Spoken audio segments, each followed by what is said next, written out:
the Healing Through Love podcast with Sharlene Lynch and Rose Davidson. Hello and welcome to the Healing Through Love podcast. I'm Sharlene Lynch, and together we're shining a light on hope, resilience, and transformation in the journey to end domestic violence. Each week we bring you inspiring interviews with changemakers, survivors, advocates, and experts who are making a difference in the lives of those affected by domestic and family violence. Whether you're on this healing journey yourself or you're supporting someone who is, this is a safe space for powerful stories, practical tools, and heartfelt inspiration. Let's heal through love together. Today, I've got a very exciting guest. We've got Kel-Anne, and she is a seasoned speaker and recording artist with over 30 years of experience. She doesn't look that old to have 30 years of experience. She must have started singing when she was 2. And multiple records across Australia, the UK, and the USA. Alongside her music career, she is trained wellness and mindset coach, passionate about helping others transform from the inside out. Oh, this is the way we like to do business, drawing from her own journey of overcoming challenges and her professional training. Kel-Anne blends mindset mastery, emotional resilience, and cellular wellness to guide people into lasting healing empowerment. Oh, that's exactly the words we love to hear. Using proven tools like NLP, so that's neuro-linguistic programming, six intellect factors. We've got to dive in and find out about that. The gratitude practice. She helps others shift their mindset, unlock potential, and create meaningful change. With heart-led approach, Kel-Anne empowers others to reclaim their inner strength, embrace holistic healing, and live with purpose, vitality, and confidence. Hello and welcome. Thank you, Sharlene. Nice to meet you. It's so great to have you, and thank you so much for joining us for this podcast. So, wow, what a journey, and the outcome is amazing. But can you reach back and tell us a little bit about your journey? Oh, okay. So it's been a while, and thank you for the compliment of I must have been 2 when that happened. When people find out how old my children were, I always say I was 2 when I had them. So thank you. Yeah, so I won't go back too far because there's nearly 68 years worth to go back to.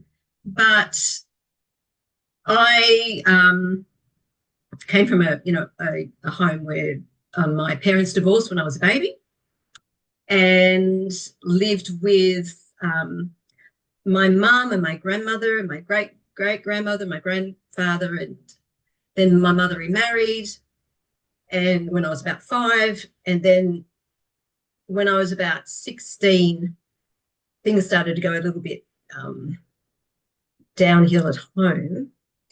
And due to, what was going on at home, I ended up meeting my first husband. So he was older, and I was 16. I'd left school and I was working, and I was just, swept away with it. My mother let us get engaged, but I think she realised, I'd either come to my senses or we'd end up marrying later on. But it ended up, we ended up, getting married. And I didn't have to get married, as they used to say in those days. I wasn't pregnant or anything. But I ended up getting married. And honestly, that 16-year-old girl, if only she knew.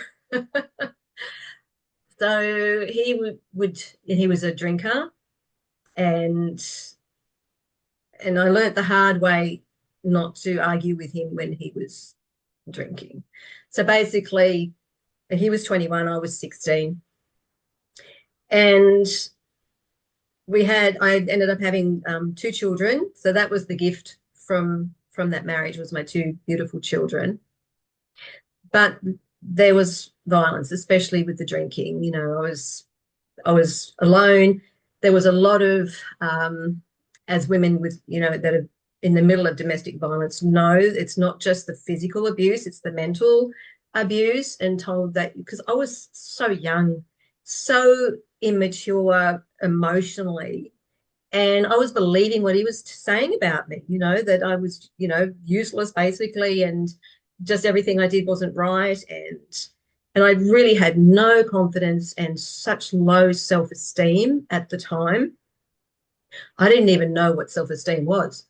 It all came to a head when my daughter was a baby, and we went next door to a neighbour's, and he'd been working, came back, and he just started drinking at this party. And I was breastfeeding my daughter at the time, and I left the party to feed her and everything. And he was just really getting stuck into the alcohol. And anyway, I was questioning him about some things that he was doing, which were quite embarrassing at this party. He lost it with me, and next minute I'm being dragged along the floor by my hair. And yeah, it was really bad, because he always used to say before that, when I'm going to punch you in places, people aren't going to see the bruises. No one's going to know. But this time he lost it, and I had bruises all over me. And so I hid in the house for a few days, because I didn't want people to see the bruises, because I felt it was my fault. I shouldn't have argued with him when he'd been drinking, all this stuff. And by this time I was in my early 20s, and my neighbor came, and I forgot about the bruises on my arm, because it was warm weather, and I didn't have my arm covered. And she saw the bruising and everything. She took me to a doctor. The doctor said I'd have to, they were going to put me on Valium, because I was a bit of a nervous wreck. They were going to, said I should press charges and all this sort of stuff. And yeah, I was too scared to, because every other time I tried to get away from him, he threatened to hurt the children.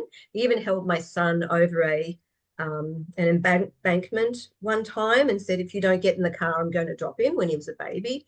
So I was really frightened and scared of what he was capable of doing. I didn't want to put him to the test. So anyway, I didn't report it, and I ended up, continuing on. But we sort of separated at times, but we get back together and all this sort of thing. In-house separations, because he wouldn't leave and I couldn't leave the kids, and so it was always very traumatic. For 17 years I put up with it, and then I finally got away after 17 years. But when I was going through all that, I ended up being sent for treatment, because one day I'd fed my daughter, and I put her down, and I started to feel like I was having a heart attack or a stroke or something. And I was at a friend's house, and they rang an ambulance, and it ended up being a panic attack. And that was the first time I'd ever had one. I didn't know what they were then. I knew that I'd had, bad nerves and everything with what had happened to me as a child, and so on. So my grandmother used to say that I was a nervous child. But I learned later there was a reason for the way my body was reacting to things. But it took a lot of therapy. Oh. So the therapist, and one of the things he suggested, because he knew that, my mum was a singer. He knew that I used to sing, in choirs and things like that when I was a kid, and that I could sing. And he suggested that I get up on stage and I sing. So that therapy, I mean, when I first got up on stage and sang, you would have thought that there was an earthquake. It was ridiculous. I was just shaking so much that it ended up being a 30 plus, nearly 40-year, singing recording career. So absolutely, that was the opportunity that came out of that. And that helped me heal. But singing is a two-way street. I'm still healing, when I sing. It really does raise your vibration. And I'm helping the audiences as well. They always say, oh, I felt such a healing today. So I'm not singing spiritual songs, but it's just music itself. Excuse me, I'm just going to get a tissue. I love it. I'm not crying. It's cold here. No, I love it. I love it. Wow, what a journey. That's fantastic. And I must confess, I do love to sing, but usually in the shower no one else can hear, or at the very front row at church where I can just sing and there's no one in front of me and I'm not going to disturb them. And I do bellow it out, but can't keep a tune. But I do love how singing makes us feel, especially when you're singing something that's at a high frequency that makes you feel good. I love it. Wow. So that's a huge journey from where you were to where you are now. And now, on top of that, you've obviously lent into different healing modalities. And now you've come full circle and helping others to move forward. So I know that our audience would be curious. Yes, that first step was getting you to sing, but inside, what was the really first step for you to sort of see that this was not supporting you anymore and that you had other choices? Was it the singing came first, or did you make the choice first? The choice to sing. No, the choice to be in a different place and be a different person and turn up differently and not let that stop you from moving forward. Yeah, look, it was a gradual process. And because I was getting that therapy, they were doing hypnotherapy. And so he was actually the therapist in the sessions would be feeding into me about self-esteem and about um, doing things that I love to do and all this sort of stuff. And it was a gradual process. But it wasn't until and I used to think once the kids had grown up, then I'd be able to get out. And I kept staying, and I tried really hard for that marriage to work. But it was just, even when, he stopped sort of hitting me, he would rise up as if he was going to. So that fear was always there, but there was still that emotional abuse happening.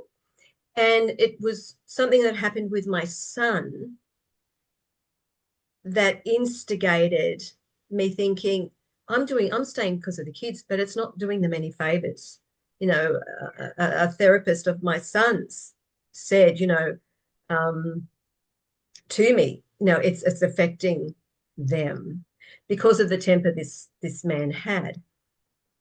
So that, I eventually got out of that situation and started to move forward separately. It wasn't an easy time. It was a very tumultuous time. And there was a time gap where the kids weren't with me, even though they were teenagers. They weren't with me because they had school, they had this, that, and the other. And even though I was around them, they weren't with me. And I found that extremely hard. And I hit rock bottom again. And I said to my mum, she rang me and I said, Mum, I can't cope with this. I'm trying really hard, but I'm just so drawn to walk out onto the balcony and I'm feeling drawn to it and it's frightening me. She rang her doctor, who was nearby. He rang, what were they called? It was in Parramatta. Anyway, it was not Lifeline, but it was an emergency thing. Within 15 minutes, there was a lady knocking on my door to come and help me. And her therapy helped me get through that. So I learned more tools. So I learned tools from the first therapist. Then I learned tools from this angel of a lady that came and saved me. And there was a whole lot of things. Actually, there was another tool I got just before, no, it would have been just after the singing part of it. The therapist that I had then had prescribed Seropax and Valium for me, because that's what they did in those days. It was like, here's a script, this will calm you down, and then they talk to you, whereas I really needed something a little bit different. But anyway, that's how it was. I think there are doctors that do that today as well. So then I wanted to get off them because I didn't want to be addicted to those things. So I took myself off to a place in Newcastle to get off those. They gave me some tapes, which actually helped me. And then this lady came years later and gave me another lot of tapes, and one of them was Louise Hay. So that got me on the Louise Hay path about looking in the mirror and loving yourself and doing all that beautiful work. And that took me on another journey. And then in 1997, facing a near-death experience and being told that I had a malignant disease and probably would never sing again. They found a tumor on my thyroid. They thought it was malignant. When they operated, it was benign. But I was facing that. So that led me to another journey. And that's when I decided I wouldn't just sing, have a day job and sing part-time. That's when I decided to do singing full-time. And that's when I became, that recording artist. Wow. So there's been just one thing. And then COVID happened in 2020. And I had burnt vocal cords during that period. I was doing concerts on Facebook for my fans because all the, shows were stopped for the year because of all those lockdowns, and had trouble. And they found that I had these burnt vocal cords. So that sent me on another journey. But I had to be quiet, Sharlene. So instead of, thinking all the time, I'll do this and I'll do that. And I was setting up my dining room with lights and getting all dressed up and doing shows all the time for the fans. I couldn't do that. I had to be still and I had to really go within. And I'd studied with Tony Robbins. I'd studied with Bob Proctor. We used to have, weekly calls with Bob Proctor. And I'd studied with a lady here in Australia called Sandy Forster, who's absolutely amazing, and other mentors, because I was interested, because of all I'd learned and what I'd been through. I felt I could help someone else in the same, positions. And so I wanted to pass it forward. But because I was managing myself and touring and doing all these things with my singing, I could never really, do anything about being a mindset or life coach. But I could during the 2020. So I went and did more studies online with the Coaching Institute. And that's where I learned, the metadynamics and the NLP and positive psychology and all these other wonderful modalities. And then I ended up mixing all that up with what I learned from Bob Proctor and Tony Robbins and all the other and life experience and everything else. And later on in 2020, that's when I launched the mindset coaching.